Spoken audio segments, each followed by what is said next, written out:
Magandang tanghali! Kumusta po? Narito po ulit ang update natin para sa lagay ng ating panahon.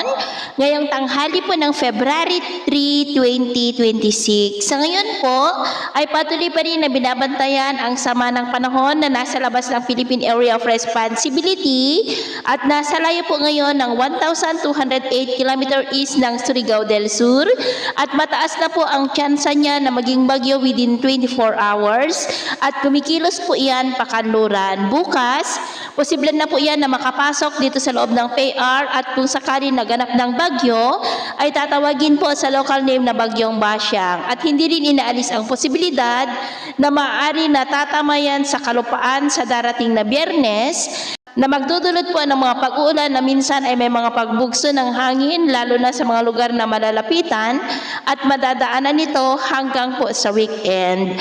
Sa ngayon ay wala pa itong direktang epekto sa alinmang bahagi ng ating bansa hanging amihan ang patuloy na umiiral dito sa Luzon at may shoreline sa may Visayas.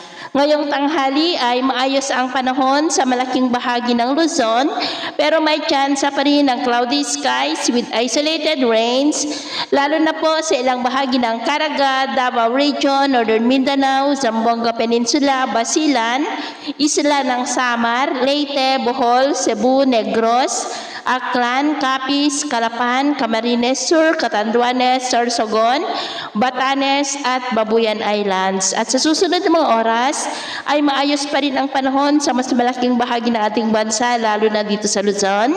Pero may tsansa pa rin ng cloudy skies with isolated light to heavy rains lalo na po dyan sa may Visayas at Mindanao. Kaya mag-ingat po tayo sa mga banta pa rin ng mga pagbaha at pagguho ng lupa.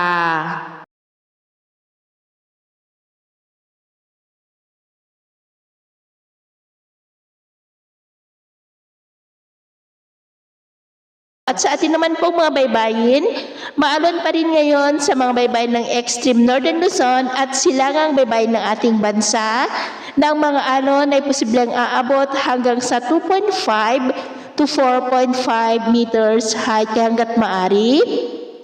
Ay iwasan na po muna natin ang papalaot dyan sa mga may kulay pula para mas makaiwas sa mga sakunang pangkaragatan. So ito ang latest update natin sa araw na ito. At ako po muli si James na nagsasabing sa kahit anong pagsubok po na darating sa